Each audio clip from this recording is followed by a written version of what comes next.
So, we've actually paid a whole bunch. We paid a whole lot. yeah, but that's because we have a progressive slant to our love. So, I'd like to welcome Scott to the mic. Thank you because very he's much. the most likely to actually respond.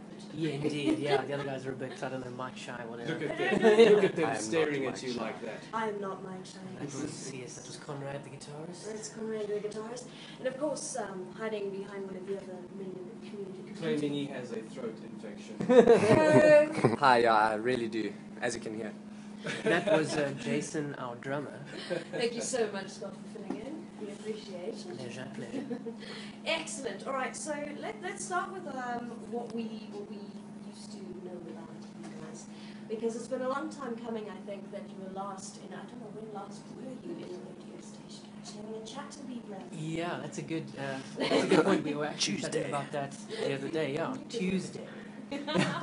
But before that, yeah, we actually, I think that the last time we set foot in a radio station was probably well over 5-6 years ago.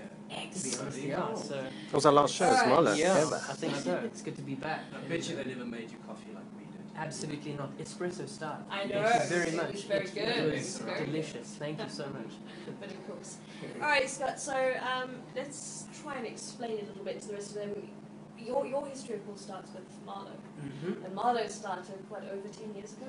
Yeah, I think that's Just probably about right. Yeah, I don't think I'm entirely inaccurate. No, that's about right. So maybe give us a brief rundown of Marlowe, because from an alternative underground scene, Marlowe was quite prominent in those days. I mean, you were the priest's cassock and everything. With all yeah. It was fabulous. It was a lot of fun. So Marlowe, precursor to HOKUM. Yeah. Is it a natural progression, do you think? Absolutely, yeah, and it was nothing planned. Obviously, we were in a band before Marlowe, as you know, it happens. Yeah, you always start somewhere and then you migrate to what you actually are. Exactly, and that was, we prefer not to speak about that, but then we became Marlowe. Yeah, no, sure. And we became Marlowe, and then something happened. We hit a right kind of chord within ourselves. We were writing good music, and so we decided to take it to a more serious level, and then we got noticed and so on and so forth. We had a big song on national radio with Baby's Breath, and when, I suppose, while that was going on, it was difficult to live, to be honest, because it's not exactly like, you know, rolling in the money, despite the perception that we were a big band, you know? No, not in this country. It's a very, very difficult thing to do. Quite an illusion, yeah. Rather. But one that we were happy to perpetuate. We loved it so much, and we really were in the public eye. And the stress, I think, the pressure, and for his own personal reasons, I think when Rory, our drummer in Marlowe, when he left the band, we were kind of at a loss for a small period, and then we realized that our bass player, Jason, the quiet drummer sitting over there, he was actually a much better drummer than he was a bass player. And so we thought, that's fantastic. We thought, well, That's let's check that out. Because, I mean, he's like a really good bass player and an even better drummer. So we thought, well, let's combine the two. You know? That works, actually. It works to have a bass player who understands drums and a drummer who understands bass playing, because that's part of the whole rhythm section. And if So they don't work fundamental, together, you're doomed anyway. Absolutely, yeah. Cool. This is very useful. You're multi-talented. You just take the mic. Yeah. So singing is not your forte. So Were you tone deaf? He nods his head. So what have you guys been up to now that you are HOKUM? What's been going down? Yeah, well, when Jason got behind the kit, it just felt different, and I suppose hence the name change. A lot of people kind of said, well, why don't you just stick to Marlowe? Because you're not Marlowe. No. You've grown up. Kind of, yeah, exactly. Yeah. And the vibe changed, and it took us a long time. We're talking, 5 years, 6 years to get the sound just right.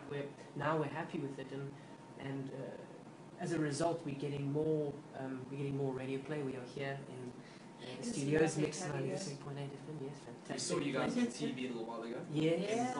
That's right. Yeah, There's little things happening all over the place. Exactly. So we got the sound right, and it's already kind of paying dividends. Cool. Okay, I think one more rather intense question, and then we'll kind of find some music to play.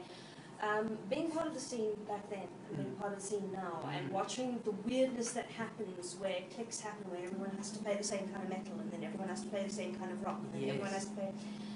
The difference between now and then for you as a band? I think back then, there was almost more of a community or spirit, as it was, with the kind of I call them the pioneering prog kind of bands that were out there at the time.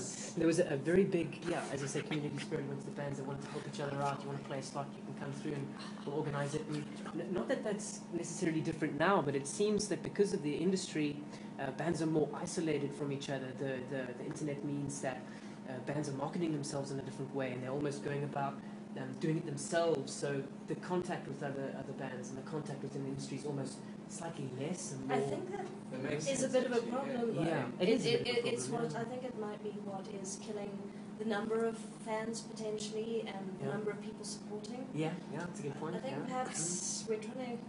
Wayne and I have these conversations often with different bands. It's like, how do you get the community to grow if the bands don't want to support one another? Absolutely. I think people need to remember that. That's it. Exactly. As a musician, support your fellow musicians because you're going to be their biggest fans and their biggest critics. I think as a musician, you need both. Yeah.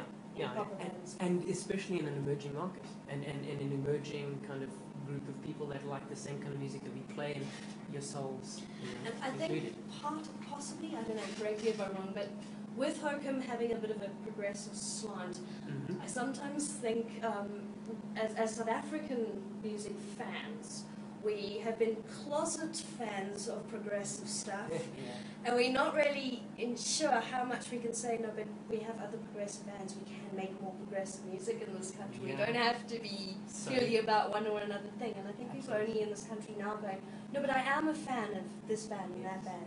We do like the progressive. I think it's been a